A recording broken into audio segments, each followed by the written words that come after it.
The Indian subcontinent was one of the earliest human civilizations on this earth, as per archaeological evidence.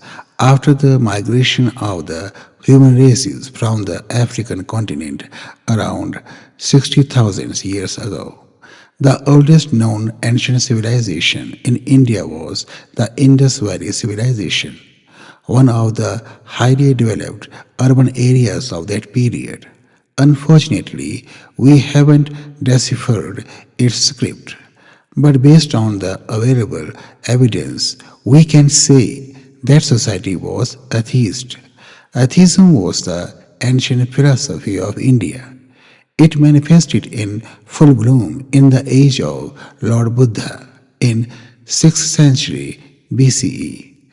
The Buddhist literatures attest that the second major atheist was Jainism, along with other sects in parallel.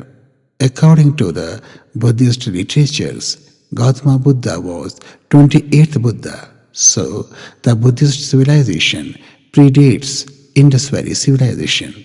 In the remains of Indus Valley civilization, we can see the ruins of stupa and some script letters depict Buddhist wheel of Dhamma, but strangely historians are silent. Buddha preached in Pali, which was the ancient language of northwestern India, and the only greatest emperor, Asoka the Great, inscribed his rock edicts in Pakit in Dhamma and Khroshti scripts. Buddhists pioneered the invention of the legible scripts, written literature in multiple subjects, and grammar in India.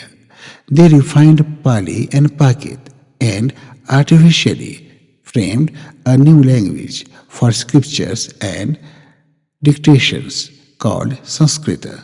Sanskrita was the medium of instruction at Nalanda University, where the Mahayana and Vajrayana sects flourished. Buddhism was the first known organized religion in the world, having a highly disciplined commune called Sangha. Without any distinction from royal to beggars, they opened doors of learning to all. It was the world's first religion where women were accepted to learn and practice Dhamma. It was the first religion in the world to establish the first ever universities for learning in multiple subjects other than philosophy. When the rest of the world was groping in the chaos of pantheism, polytheism, and monotheism with constant fear of curses and hell, imminent war, and heinous crimes, India was teaching compassion, logic, brotherhood, and living skills. It had been the first international religion, and the light of Asia dispelled ignorance with compassion and taught coexistence in the ecosystems. Theology was alien to the Indian subcontinent. It so happened that some pastoral migrants from Western Asia got through an atheist Buddhist society around the 5th century AD. They practiced their monotheism, hence, the non initiated Buddhist people welcomed and gave due respect to their faith. But the practitioners of monotheism succeeded in the siege of the atheist citadel 1000 years after Buddha. Monotheists snatched Buddhist patronage from the royals and followers. In Indian history, this age was named the Vedic period, but unfortunately, the history is written upside down to hide the giant, preeminent Buddhist civilization. Today, historical evidence attests that the first known sculptures, temples, monasteries, and architectures were developed by the Buddhists on this subcontinent. Ayurveda astrology, mathematics, and psychology were the modern subjects that sprung out of these monasteries. But it is the course of nature that once the sun rises, it has to be set in. Monotheists deluded the natives, and they opened new avenues of Eurasian pantheism and polytheism. This new religion was restricted by divine curses and the fear of falling into hell. A new concept of soul and supersoul, the Creator, was infused into the minds of the natives. The new custodians of the sanctum restricted natives from entering temples and monasteries. Nearly all Buddhist temples and monasteries were snatched. Stupas and universities were demolished, and Buddhists were prohibited from entering their own temples and monasteries. So they had to make exit from India, the motherland of Buddhism. Thus, a new social system evolved, which is still stigmatizing Indian society. Casteism was imported from Mesopotamia and rigorously implemented into Indian society around the 7th century AD. These facts are taught and written upside down to hide these imported infections. It is forced to believe that casteism was present before the age of Lord Buddha, but it is an absolute fake narration. Buddhist literatures, which were composed before the 7th century AD, did not mention such gruesome crimes against the human population.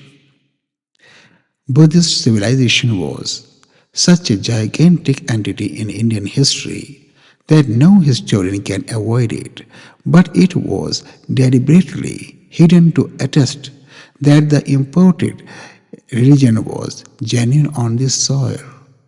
The majority of the historians come from the new theist stock, so they suffer from preoccupied notions, and their hypotheses do not allow the facts to be revealed.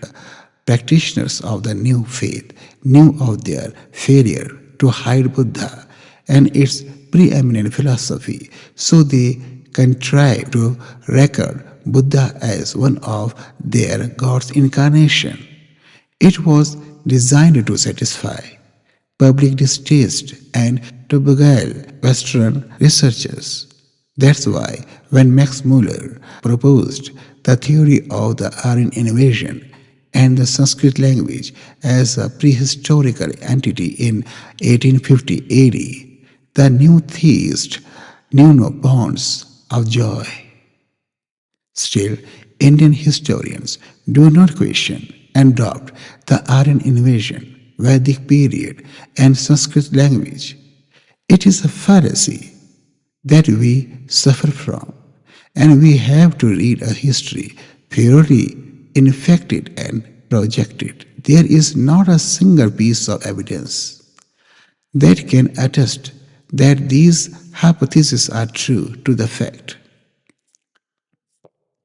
When Buddhist civilization declined, numerous new principalities mushroomed, and the contour of great India was shredded into small kingdoms. Besides this new development, the new social order restricted the public in general from participating in wars because all accountabilities were entrusted to a warrior caste. The rest of the citizens have to accept the new winner king. Hence, Indian principalities began to be enslaved. No doubt, in the age of Buddhist civilization, foreigners invaded India, but they accepted Buddhism, and in a reverence, they developed India. It was the golden period of Indian history. It is unfortunate that in the textbooks the Buddhist period is shortened because the revelation of facts may increase atheism and casteless society. You believe it or not, the authors, editors of the textbooks for schools, colleges, and universities. And the politicians do not want to reveal the facts of the Buddhist period. They want to keep casteism, fear, and hate in Indian society because casteism, fear, and hate are infections, diseases. The infected sick citizens can easily be manipulated for their needs. If Buddhist hidden facts and philosophy are revealed in the textbooks, citizens will question with logic and support scientific temper. All the theology, which is based on imagination, will be reduced to ruins. It is a historical fact that after the decline of Buddhist period around the 12th century AD, original books, treatises, and scriptures ceased to be written. After this period, voluminous books have been written, but without originality. A few authors have signed in their true name, but the rest of the authors wrote anonymously. Later, those books were called authored by a mythological saint. They copied from Buddhist literature and spiced with new dictions of soul, super soul, reincarnation, curses, boons, miracles, and mysteries. To protect this design, they sowed hatred against Buddha and Buddhists. The sun has set in, hence, fearless human minds are chained in fairy stories.